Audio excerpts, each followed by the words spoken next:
इसका इम्प्लीमेंटेशन में कई विवाद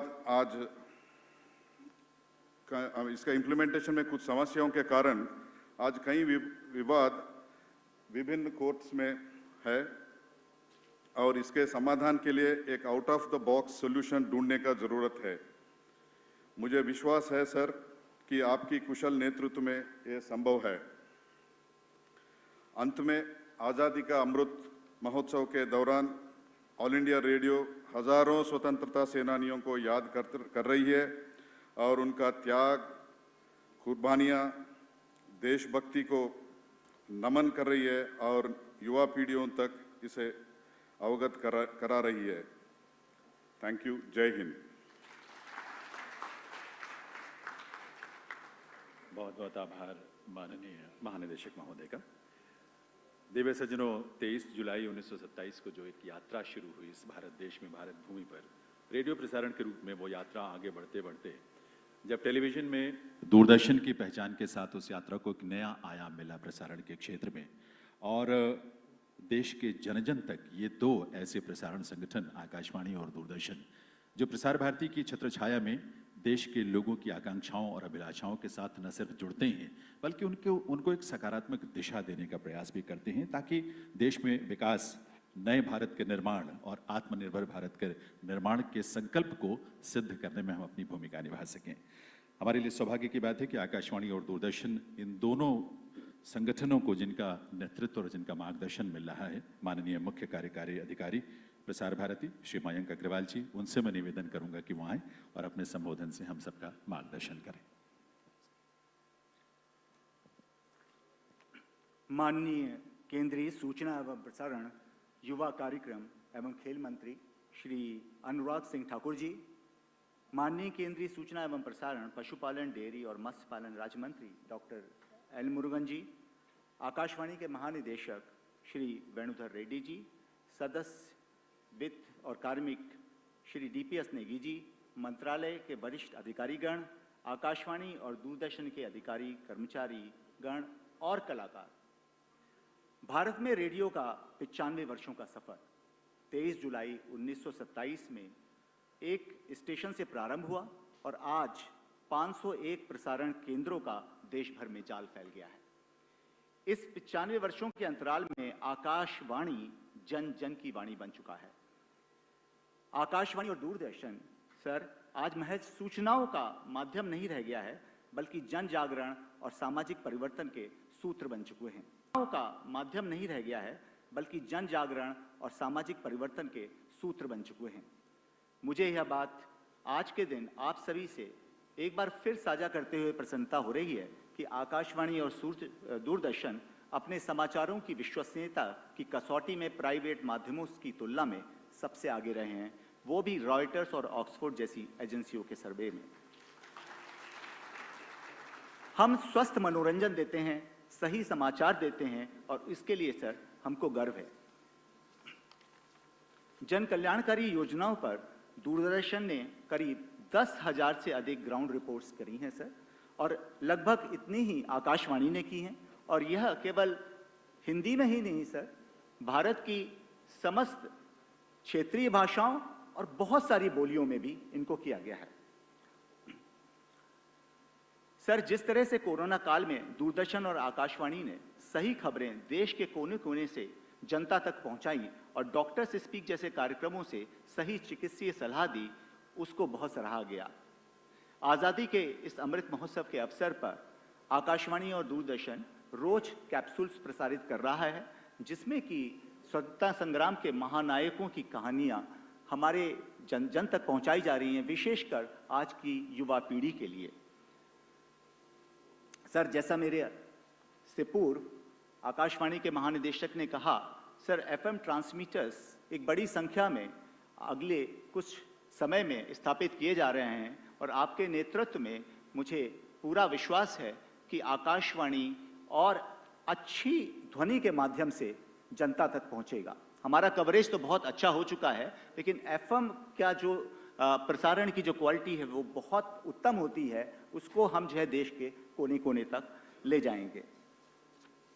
मैं सर आपका धन्यवाद देता हूं आपकी प्रेरणा से और आपके नेतृत्व में हम निकल चुके हैं रेडियो और दूरदर्शन को एक नया स्वरूप देने के लिए। सर, नए भारत का नया दूरदर्शन, इसमें होंगे स्वराज जैसे सीरियल, स्टार्टअप, महिला सशक्तिकरण, विकास और बढ़ते भारत की प्रेरणादायक कहानियाँ, और वो भी बहुत ही रोचक तरीके से। मेरा धन्यवाद माननीय सूचना एवं प्रसारण राज्य मंत्री जी को भी।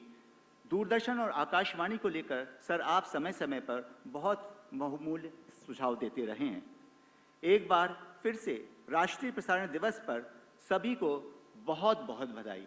धन्यवाद।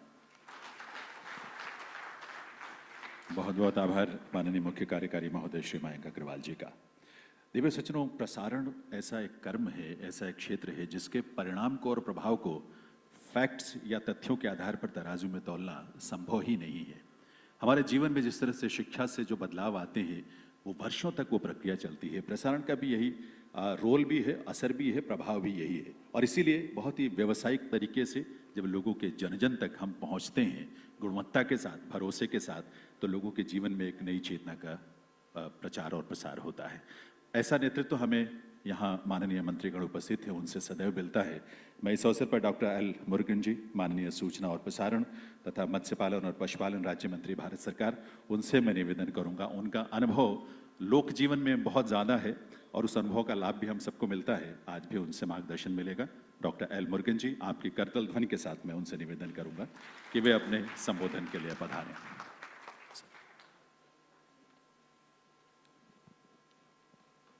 Honorable Union Minister, Information and Broadcasting, Sports, Youth Welfare, Sri Anurag Singh Thakur ji, CEO Prachar Bharati Sri Mayank Agarwal ji, DG All India Radio Sri Reddy ji, Joint Secretary Sri Sanjeev Sangar ji, Prasar Bharati Member Sri Neki ji, officers from Prasar Bharati, Doordarshan, Information and Broadcasting, guests, ladies and gentlemen, friends from media, namaste to you all. Today it is a special occasion. In this occasion, today we are celebrating a National Broadcasting Day. First of all, I want to congratulate to you all for my best wishes to you, the National Broadcasting Day, which 1927, in the same day, the first broadcasting has happened. We are observing on that day, it is on July, 23rd July, we are observing this day as a National Broadcasting Day. Before independence, this broadcasting played a crucial role, we can tell that. We are celebrating Azadi Ka Amrut Mahotsav. In this Azadi Ka Amrut Mahotsav, we remember our so many freedom fighters, they used radio, the broadcasting, radio is a tool to communicate to them. Many freedom fighters, some Usha Mehta ji and other, they are used as a ground radio against the British colonial regime. And we are celebrating 125th year of Netaji Subhash Chandra Bose birth anniversary year. We know that Netaji Subhash Chandra Bose used Azadi Hindu radio to effectively communicate with the news bulletins and his firebrand speeches to the nation and the world. So how the radio played in freedom movement also. So I am coming from a village. I came in my bachpan when I was a small age, at young age. I used to hear radio one voice is coming. Today onwards, I am able to remember. His name is Saroj Narayan Samy. It's a very familiar. In Tamil, that news bulletin comes. The Seidi Vasipadu, Ungal Saroj Narayan Samy, Akashvani, Delhi, from Delhi. So that voice still we are hearing. So how that from Delhi to Kanyakumari, we are able to get that news. That time there was no TV. So newspapers are also very less, the coming newspapers also. So the radio is the main source to communication, because what are the education, job, cultural, our history, our tradition. So the radio played a huge role to contribute this nation's development. So I appreciate the organizers to take this effort. So our Prachar Bharati is the largest broadcaster in the world. We are proud of that. How our nation is leading towards the global today under the dynamic leadership of Prime Minister Narendra Modi ji. So the same, our department, our Prachar Bharati is the largest broadcaster in the world, that we are proud of that because of our officers' dedication, and we are taking forward this. And apart from this, All India Radio, 23 languages, because I told earlier how the Tamil news I listened from Delhi. So like that, 23 regional languages we are broadcasting. So we are taking news from Kanyakumari to Kashmir to Kanyakumari, and even border roads, border area, forests, deep forests. So wherever in the whole country, even Lakshadweep, Andaman Nicobar Islands, we are providing our best service, the world service, our Prachar Bharati we are giving. Once again, I congratulate to the organizers on this occasion of National Broadcast Day. Thank you very much. Jai Hind, Jai Bharat. Thank you very much, sir. We are grateful to you, Honorable Minister of State for Information and Broadcasting, for his motivating words. अब मैं निवेदन करूंगा माननीय मंत्री महोदय से कि सामने स्थान ग्रहण करेंगे, क्योंकि कुछ महत्वपूर्ण लॉन्चेज हैं, शुभारंभ हैं, और सामने से स्क्रीन पर हम सब देख भी पाएंगे, और एक दूरदर्शन को नए कलेवर में, नए लक्ष्य और नए उद्देश्यों के साथ कुछ नया स्वरूप जो मिलने जा रहा है, उसकी एक झलक हम आपके सामने कम से कम प्रस्तुत कर पाएंगे। इसलिए माननीय मंत्रीगण से और विभूतियों से निवेदन है कि सामने अपना स्थान ग्रहण करें। देवीय सज्जनों, माननीय मंत्री महोदय की प्रेरणा से और सीओ साहब के मार्गदर्शन में दूरदर्शन के प्रसारणों को लगातार नया कलेवर देने का प्रयास किया जा रहा है, नया स्वरूप उसे दिया जा रहा है, और इसके लिए लगातार नए जो प्रयास हो रहे हैं। हाल ही में स्वराज का प्रोमो भी माननीय मंत्री महोदय के कर कमलों से लॉन्च किया गया था। डीडी नेशनल पर अब हम नए सीरियल या नई सीरीज, 4 बहुत महत्वपूर्ण जो सीरीज हैं, और एक और अलग से भी कुछ खास है जिसकी चर्चा हम बाद में करेंगे, उसे आज मंत्री महोदय लॉन्च करेंगे। संक्षेप में मैं उनकी 2-2 लाइनों में आपको उनकी बैकग्राउंड ज़रूर बताना चाहूँगा। जो 4 नए सीरीज हम या सीरियल्स जो हम शुरू करने जा रहे हैं, उसमें सुरों का एकलव्य, स्वर्गीय बप्पी लहरी जी को समर्पित एक ये सिंगिंग रियलिटी शो है। ये इसमें शुरुआती दौर में वो खुद जज के रूप में उपस्थित हुआ करते थे और शूटिंग में वो रहे हैं।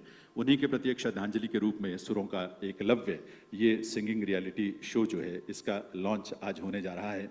इसके अलावा ये दिल मांगे मोर, इसकी भी कहानी बहुत, जो स्टोरी लाइन है, बहुत ही रोचक है, बहुत ही प्रेरक है, क्योंकि ये इसमें एक पुरुष फौजी जो देश की रक्षा के लिए दुश्मन की जान लेने को तत्पर रहता है, तैयार रहता है, और एक महिला जो पेशे से डॉक्टर है और वो लोगों की जान बचाने के लिए अपने आप को समर्पित करती है। ये पुरुष और स्त्री आपस में दोनों को प्यार होता है, और उस प्यार में जो द्वंद्व की स्थिति पैदा होती है वो इसी भाव को लेकर होती है।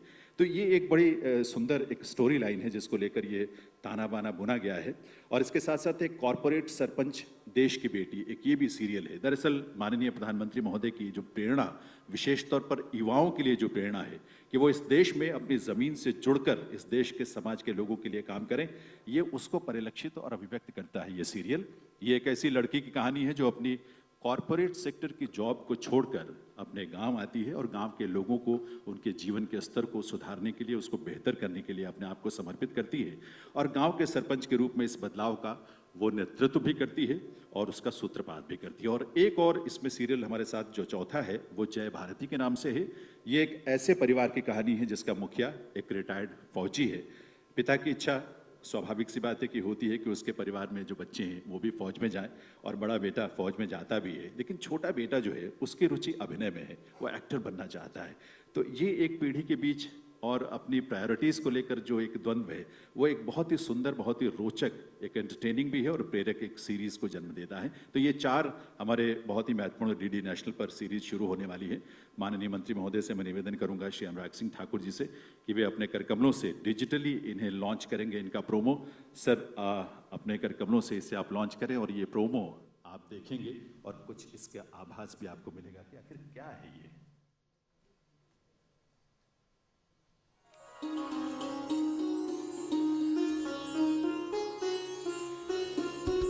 आप देख रहे हैं डीडी नेशनल, नए भारत का नया दूरदर्शन।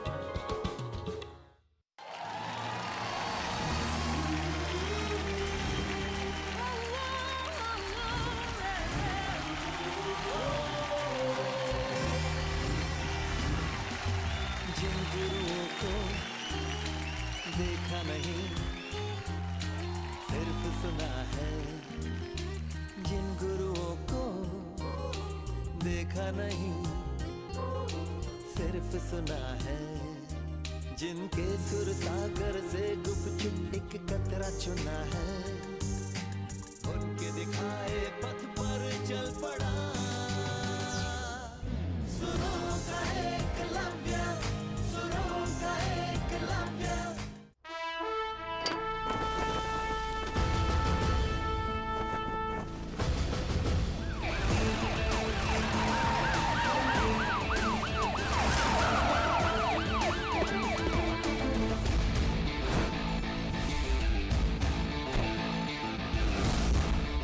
इसे इमरजेंसी वार्ड में ले जाओ जल्दी।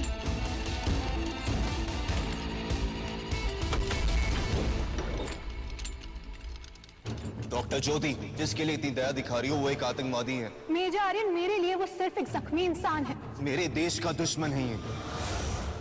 मेरा बस चलता तो उसके पैर में नहीं, सीधे यहाँ सर में गोली मारता।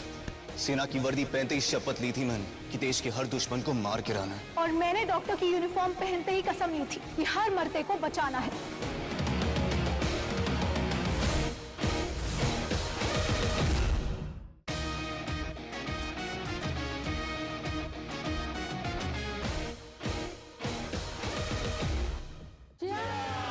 वेल डन कृति। एमबीए में भी टॉप। यूएस की टॉप की कंपनी जिसको बुला रही है। यही तो एक सपना था मेरा, पूरी दुनिया नीचे और मैं आसमान। Corporate sarpanch, corporate sarpanch, corporate sarpanch. जब बात देश की आन बान और शान की हो तब फौजी किसी की नहीं सुनता। बात खत्म। मोहन ने अपनी काबिलियत पर फौज की वर्दी हासिल की है और तुम देखना बहुत जल्द मेरा छोटा बेटा जय भी फौज में भर्ती होगा। क्या नाम है तेरा? जय धर्मराज पांडे। मुंबई आ, मैं तुझे अपनी अगली फिल्म में हीरो का चांस दूंगा। गलतफहमी में जी रहे थे तुम। अपने लिए तो हर कोई जीता है, लेकिन ऐसे देश के लिए जीना, ये मौका सिर्फ चंद खुशनसीब लोगों को ही मिलता है। हर एक झूठ की एक कीमत होती है और कहीं ऐसा ना हो कि तुम्हारे इस झूठ की कीमत तुम्हें बहुत महंगी पड़ जाए। तू मुंबई नहीं फौज में जाएगा। पापा, मैंने फैसला कर लिया है।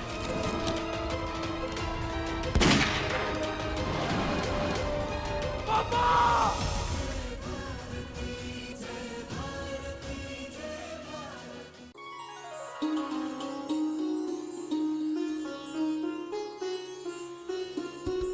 आप देख रहे हैं डीडी नेशनल, नए भारत का नया दूरदर्शन।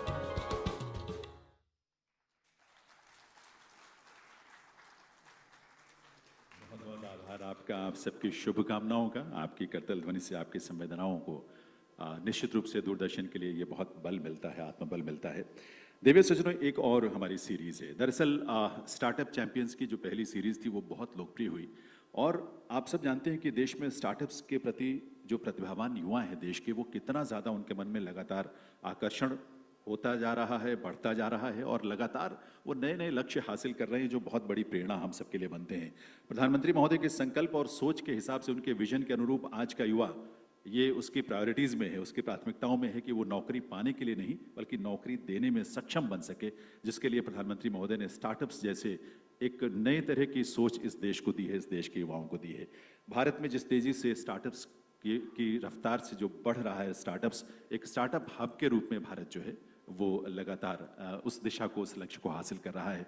और स्टार्टअप चैंपियंस सीरीज़ 2 जो सीज़न 2 है उसकी शुरुआत होने जा रही है। उसका प्रोमो लॉन्च करने के लिए मैं निवेदन करूंगा माननीय मंत्री महोदय से कि एक बार पुनः अपने कार्यक्रमों से ये स्टार्टअप चैंपियंस सीरीज़ 2 सीज़न 2 उसका शुभारंभ करें, प्रोमो को लॉन्च करें।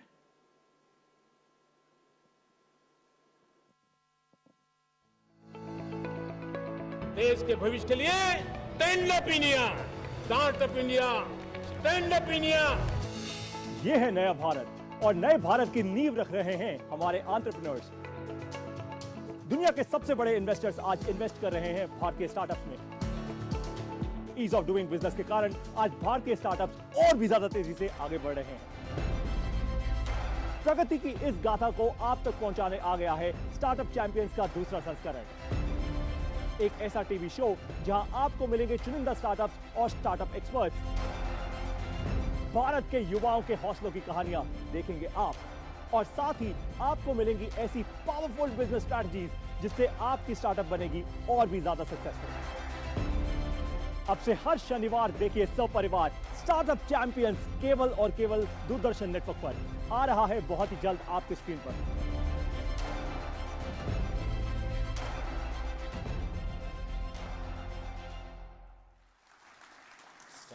Champion season 2। बहुत बहुत आभार माननीय मंत्री महोदय का, उनके स्नेह और उनकी कृपा के लिए।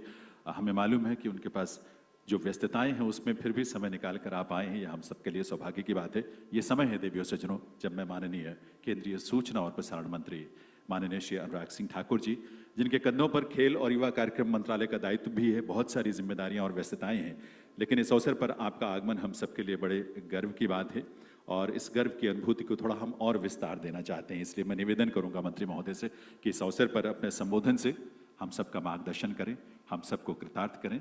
माननीय आपकी करतल ध्वनि के साथ माननीय मंत्री महोदय श्री अनुराग सिंह ठाकुर जी।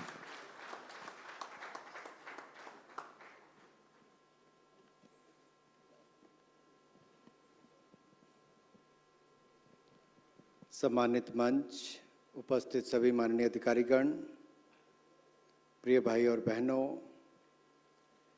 सबसे पहले तो मैं आप सबको राष्ट्रीय प्रसारण दिवस की बहुत बहुत बधाई और शुभकामनाएं देता हूं।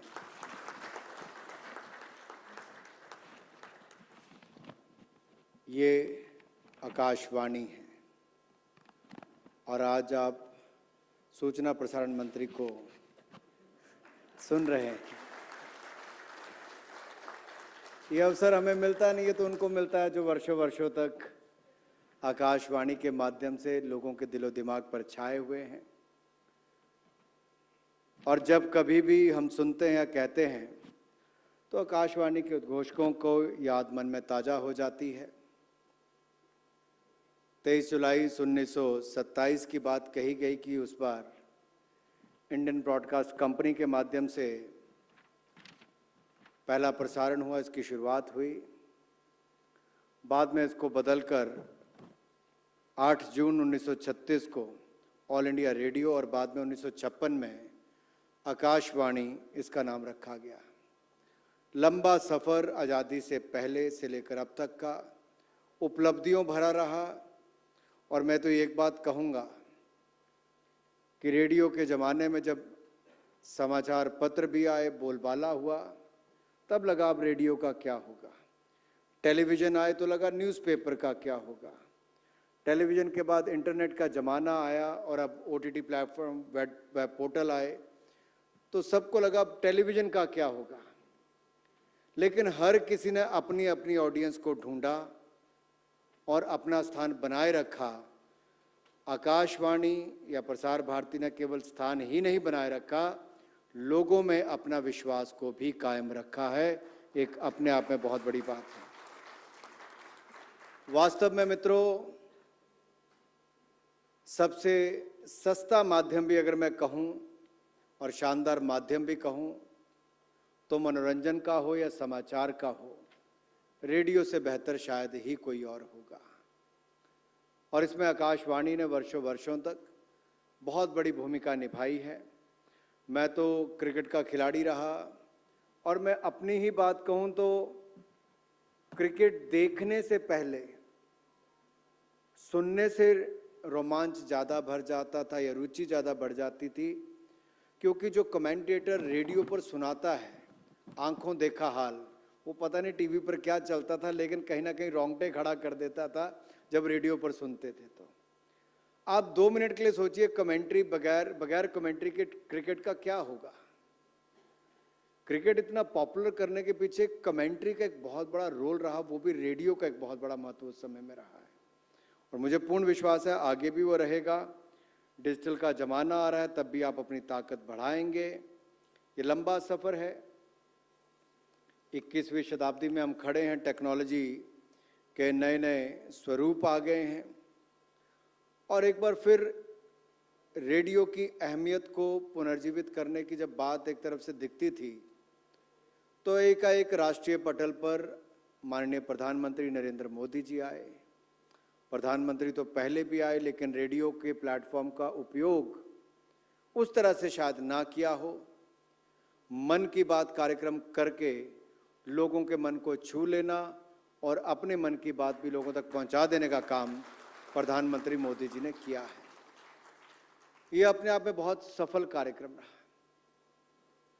आज़ादी के समय महात्मा गांधी जी या बाकी लोग जब रेडियो का उपयोग करते थे, तब भी लाखों लोगों तक अपना संदेश देश के दूर दराज के दूर से दूर गांव में पहुंचाने का काम भी करते थे। इसी तरह से ही आपदा का समय हो, उस समय भी रेडियो ने एक बहुत बड़ी भूमिका निभाई, क्योंकि बहुत सारे चुने हुए प्रतिनिधि या राजनीतिज्ञ, कुछ ऐसे लोग जो भय और भ्रम की स्थिति पैदा कर रहे थे, जो कहते थे वैक्सीन लगाओगे तो मर जाओगे, वैक्सीन नहीं लगाना, ये हिंदुस्तान की बनी है, उस समय भी रेडियो के माध्यम से सही और सच्ची खबर जनता तक पहुंचाने का काम आपने किया है। दूरदर्शन ने भी उसमें ऑल इंडिया रेडियो के साथ बहुत बड़ी भूमिका निभाई और कहीं ना कहीं यही आपकी क्रेडिबिलिटी है, यही लोगों का विश्वास आपके ऊपर बनता है कि उनको सही खबर सुननी होती है तो आपके ऊपर ऑल इंडिया रेडियो, आकाशवाणी और दूरदर्शन के ऊपर वो विश्वास भी करते हैं। आज सुप्रीम कोर्ट के चीफ जस्टिस रमन्ना जी ने अंची में एक जो बयान दिया कि कुछ मीडिया हाउस कैंगरू कोर्ट्स की तरह रन करते हैं, ये अपने आप में बहुत बड़ा प्रश्न चिन्ह खड़ा करता है और कहीं ना कहीं अंदर झांकने के लिए एक बार नेशनल ब्रॉडकास्टिंग डे पर लोगों को मजबूर भी करता है कि क्या समाचार चलाते हुए आप कहीं लक्ष्मण रेखा को लांघ तो नहीं जाते हैं? क्या मीडिया ट्रायल तो नहीं होता है? इस तरह का प्रश्न उन्होंने खड़ा किया है मीडिया के सामने। तो सूचना प्रसारण मंत्री होने के नाते मैं उनसे भी, मीडिया के मित्रों से भी कहना चाहता हूं, अगर ये धारणा कहीं बन रही है तो हमें भी इस और कहीं ना कहीं देखना चाहिए। दूसरा, नागरिकों के लिए समाचार हो, सूचना हो, मनोरंजन हो, इसमें आकाशवाणी और दूरदर्शन ने लगातार एक महत्वपूर्ण रोल अदा किया है। लेकिन बदलती टेक्नोलॉजी के साथ नई नई चुनौतियां भी खड़ी होती जा रही हैं। क्या हम उन चुनौतियों को स्वीकार करके, टेक्नोलॉजी का उपयोग करके नए नए अपने प्रयास कर सकते हैं? और नए भारत का नया दूरदर्शन, ये आपने कहा है, अब आपको इसको सिद्ध भी करना पड़ेगा।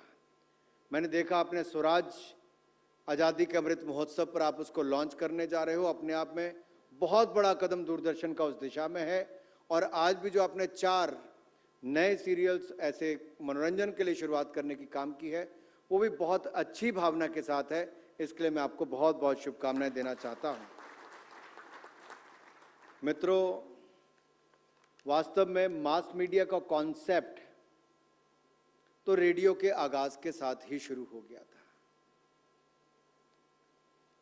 अगर उस समय समाचार पत्र आजादी से पहले छपते भी थे तो कितने लोगों तक एक समाचार पत्र पहुंचेगा, लेकिन एक ब्रॉडकास्ट एक साथ आज करोड़ों लोगों तक पहुंच सकता है। यानी कि भारत का 92% तक आपने क्षेत्रफल को कवर कर रखा है और लगभग 99% से ज़्यादा 99.19% से ज़्यादा जनता को भी कवर करने का आपने प्रयास किया है। ये अपने आप में बहुत बड़ी उपलब्धि है कि आज देश के कोने कोने तक इतना बड़ा आप सबका काम पहुंचा है। और जब हम आज़ादी का अमृत महोत्सव मना रहे हैं तब ऑल इंडिया रेडियो वहाँ पर पीछे नहीं रहा। AIR नेक्स्ट यानी कि आज के युवाओं को आपने मंच दिया है रेडियो जॉकी बनने का, आज़ादी के अमृत महोत्सव को मनाने का। जिन लोगों ने आज़ादी के स्वतंत्रता संग्राम में एक बड़ी भूमिका निभाई या उसके बाद भी जिन्होंने बड़ा काम किया है, उसके बारे में युवा आकर अपनी बात अलग अलग क्षेत्रों में देश के कहते हैं। इतना बड़ा प्लेटफॉर्म आज से पहले शायद ही भारत के युवाओं को कभी रेडियो पर मिला हो। ये भी किसी और ने नहीं, ऑल इंडिया रेडियो ने करने का काम किया है। मुझे इस बात की भी प्रसन्नता है क्योंकि रेड्डी जी, आप और मयंक अग्रवाल जी और आपके बाकी सारी टीम यहाँ पर है कि जब माननीय प्रधानमंत्री जी ने देश के मीडिया और आम नागरिक से भी कहा कि आप अपने अपने क्षेत्र के अनसंग हीरोज के बारे में जानकारी दें, क्योंकि दुर्भाग्य ये रहा कि देश की आज़ादी के बाद भारत के शिक्षा व्यवस्था में जो इतिहास की जानकारी दी गई या बाकी भी जो बाकी प्लेटफॉर्म्स पर बोलबाला हुआ, वहाँ पर कहीं पर भी उन महानुभावों का जिन्होंने अपना जीवन तक न्यौछावर कर दिया, बहुत सारों का उल्लेख ही कहीं नहीं होता है। आधी अधूरी जानकारी स्वतंत्रता संग्राम की मिलती है, अनसंग हीरोज की मिलती है। आज 23 जुलाई है, आज जयंती भी है 116वीं चंद्रशेखर आजाद जी की, जिन्होंने जब उनसे पूछा गया था, जब उनको 14 साल की उम्र में नारे लगा रहे थे भारत माता की जय, और अंग्रेजों ने उनको पकड़ कर कहा कि वे बंद करो, मत लगाओ नारे, तब भी उन्होंने कहा, उनका पता पूछा, नाम पूछा पहले तो कहा कि नाम क्या है, तो कहते आजाद, पता क्या है तो जेल। तो अपने आप में उनकी सोच क्या उस समय थी, भारत के लिए किस तरह से समर्पित थे भारत की आजादी के लिए। लेकिन ऐसे स्वतंत्रता सेनानियों को भी, भगत सिंह जी को लेकर तो यहां तक कह दिया कि एक्सट्रीमिस्ट थे, ना जाने क्या क्या पुस्तकों में पढ़ाने का प्रयास किया। और एक गिला तो मेरा भारत के फिल्म जगत से भी रहेगा। चंद्रशेखर आजाद जी जैसे स्वतंत्रता सेनानी पर भी आज तक कोई बड़ी फिल्म उस तरह से नहीं बन पाई, या उनके जीवन पर भी उस तरह से प्रकाश डालने का काम नहीं किया गया। हम सबको प्रयास करना चाहिए कि फिल्म जगत अपनी भूमिका निभाए, लेखक अपने निभाए, लेकिन आकाशवाणी और दूरदर्शन ने शानदार काम किया है कि 500 से ज़्यादा ऐसे अनसंग हीरोज के बारे में आपने देश के कोने कोने से जानकारियां जुटाकर देश के सामने लाकर उसको प्रसारण करने का काम किया। मित्रों, जैसे मैंने पहले भी कहा कि टेक्नोलॉजी एक अपने आप में बहुत अहम रोल अदा करती है,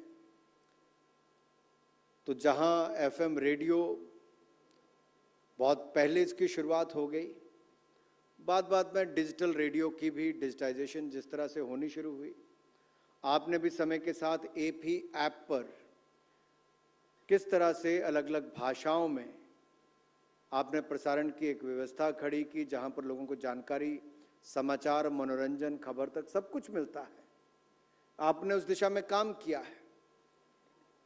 पॉडकास्ट एक नया प्लेटफॉर्म आ गया जहां पर लोग अपनी बात रखते हैं, बहुत सफल है।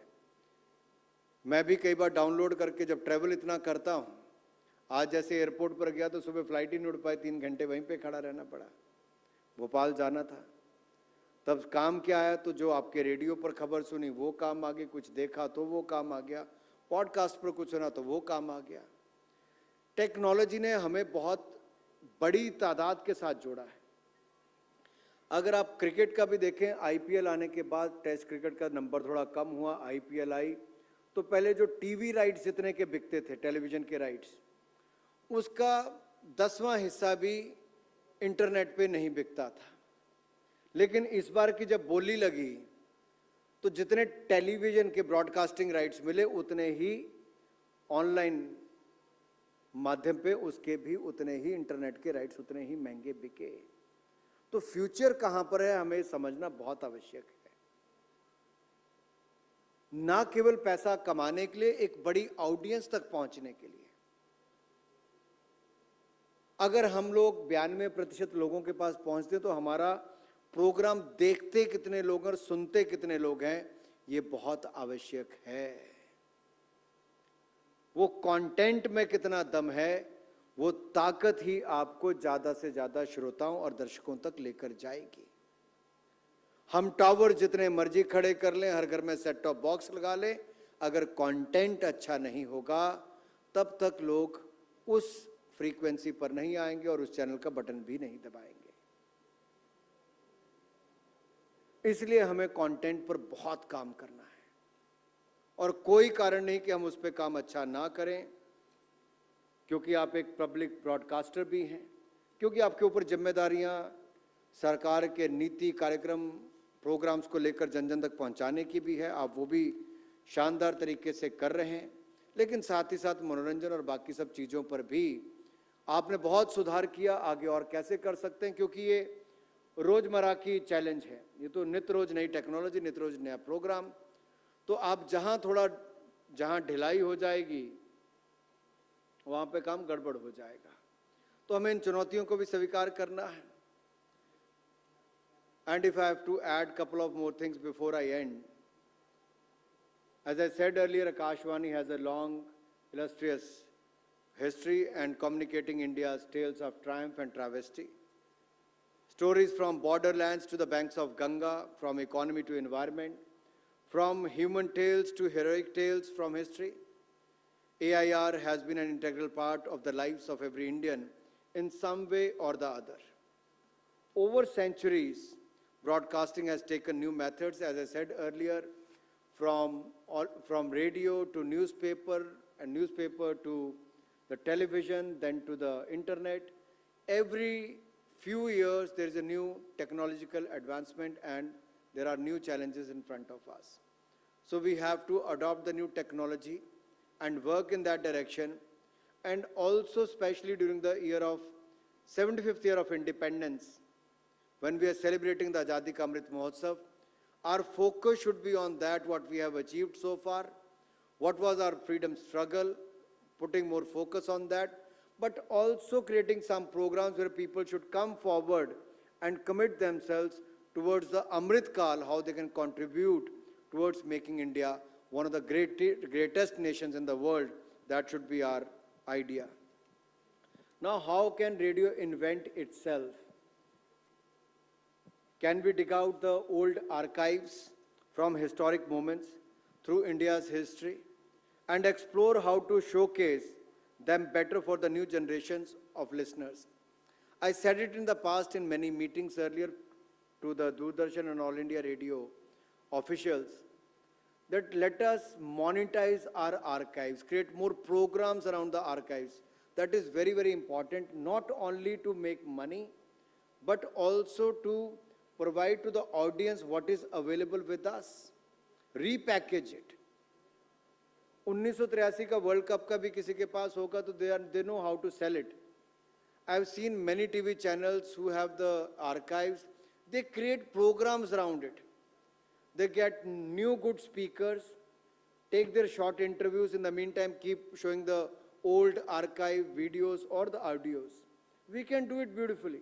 We can monetize it. We can create interesting shows and reach out to the large audience, which is the younger generation, can go through the past and through the history.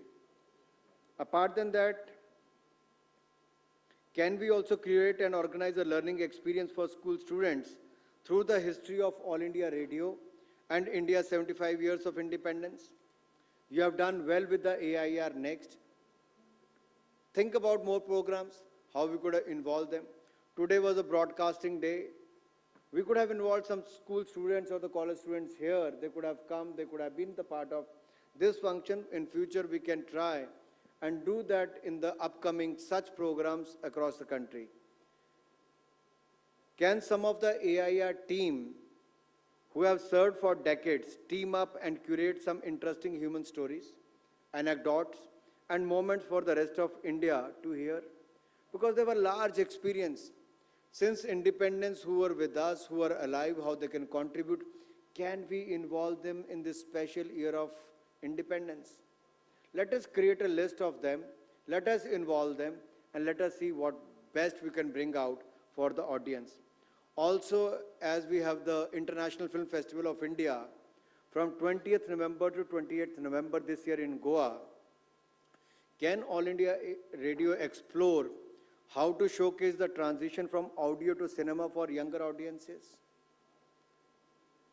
I hope you will document the power of this medium and not just let it to be just another day on the calendar, but let's make it special and do something else. I hope you'll find a way to narrate to the audience the power of your medium and the edge you continue to have over a new age platforms. I recently went to Gujarat. We had the 2-day conference of Youth Affairs and Sports Ministry, where we had the officials and the minister from 36 states and union territories. I went to see a community radio station at Statue of Unity. That's a tribal area, Ekta Nagar. I thought it's going to be a very small 2-room kind of studio here because it's a tribal area. But I was surprised to visit that. FM Unity 90.0. I still remember. A tribal girl, a tribal boy, they left their jobs and they're running that community radio station at Ekta Nagar. And we have recently elected the new President of India, a tribal woman. What could be a special year? आज़ादी के 75 वर्ष भी मना रहे हैं, इससे बढ़िया अवसर क्या होगा? एक आदिवासी महिला जिन्होंने जीवन संघर्ष भरा रहा, उपलब्धियों भरा रहा, आज भारत की राष्ट्रपति बनी है। दुनिया भर में उल्लेख हो रहा है कि जो दुनिया के बड़े-बड़े देश नहीं कर पाए, वो मदर ऑफ डेमोक्रेसी भारत ने करके दिखाया है। एक महिला राष्ट्रपति, आदिवासी महिला राष्ट्रपति को बनाया है। बहुत बड़ी बात है। बहुत सारी अचीवमेंट्स हमारी एक लोकतंत्र के नाते भी हैं, हमें वो भी दिखाना चाहिए। और कम्युनिटी रेडियो सर्विस और कम्युनिटी रेडियो स्टेशन, ये हमारे लगभग 360 अब तक है। मैं चाहता हूं कि 15 अगस्त 2023 तक हमें एक अभियान चलाना चाहिए कि लोग कम्युनिटी रेडियो सेंटर खोलें, और ये 360 नहीं, 15 अगस्त 2023 तक 750 कम से कम होने चाहिए, ताकि ऑल इंडिया रेडियो तो हो, कम्युनिटी रेडियो सेंटर स्टेशन भी ज़्यादा से ज़्यादा पूरे देश भर में हो सके। दूसरा, आपके माध्यम से सरकारी प्रोग्राम्स, सरकारी नीतियां, सरकारी कार्यक्रम से सब दिखाने का अवसर मिलता है। हम इसको और रोचक कैसे बना सकते हैं, कैसे लोगों का इंटरेस्ट इसमें पैदा कर सकते हैं। अगर हम इस पे थोड़ा काम करेंगे तो इसका लाभ मिलेगा। बहुत सारे लोग, तेलंगाना में गया तो वहाँ की राज्य की सरकार, वहाँ के अधिकारी पोर्टल ही बंद कर देते हैं कई बार, और कहते हैं ये तो अभी इंटरनेट नहीं चल रहा है, पीछे से पोर्टल बंद हो गया, ये हो गया। तो आम आदमी जिसको सुविधा केंद्र सरकार की योजना की मिलनी होती है, वो नहीं मिल पाती, बहुत शिकायत है। ऐसा कितने राज्य हैं जहां पर आप लगातार ये जानकारियां समय समय पर ऑल इंडिया रेडियो और दूरदर्शन के माध्यम से दे सकते हैं, तो हम केंद्र की उपलब्धियों को भी जन जन तक पहुंचा पाएंगे। मैं ज़्यादा समय नहीं लूँगा क्योंकि राष्ट्रपति जी का कार्यक्रम अभी पार्लियामेंट में 5:15 पे मुझे और मुरुगन जी को पहुंचना है, समय का अभाव है। लेकिन आप सब जुड़े, एक बार फिर सबको नेशनल ब्रॉडकास्टिंग डे पर बहुत बहुत बधाई और बहुत बहुत शुभकामनाएं। जय हिंद, जय भारत। बहुत बहुत आभार माननीय केंद्रीय सूचना और प्रसारण मंत्री भारत सरकार श्री अनुराग सिंह ठाकुर जी का, उनके प्रेरक संबोधन के लिए, उनकी ऊर्जा के लिए, जिसका स्पंदन हम हमेशा उनकी उपस्थिति के और उनके सानिध्य में हम पाते हैं। और इतनी व्यस्तताओं के बीच भी समय निकालकर माननीय श्री अनुराग सिंह ठाकुर जी, डॉक्टर एल मुरुगन जी, हम सब के बीच इस राष्ट्रीय प्रसारण दिवस के अवसर पर देवीय सज्जनों आए, ये हम सब का सौभाग्य है। आप सभी अपने स्थान पर विराजेंगे। एक बार करतल ध्वनि के साथ ये जरूर आभार जरूर व्यक्त करें माननीय मंत्री महोदय का, माननीय श्री अनुराग सिंह ठाकुर जी का। वे विराजेंगे, थोड़ा सा समय हमारे पास और हमें मिलेगा उनका सानिध्य, क्योंकि दो छोटी छोटी प्रस्तुतियां हैं, संक्षिप्त से सही, लेकिन आकाशवाणी और दूरदर्शन इस देश की संस्कृति का संवाहक भी है, उसका ट्रस्टी भी है, उसका कस्टोडियन भी है। और इस रूप में ये दोनों संगठन देश की जो मौलिक संस्कृति है, जो वास्तविक स्वरूप है हमारी संस्कृति का, उसमें शास्त्रीय स्वरूप भी है और उसमें हमारे लोक संगीत या हमारे जनजातीय परंपराएं भी, वो सब शामिल हैं। इसीलिए आकाशवाणी अपने प्रसारणों में लोकल भी है और ग्लोबल भी है। ग्लोबल होते हुए भी हम लोकल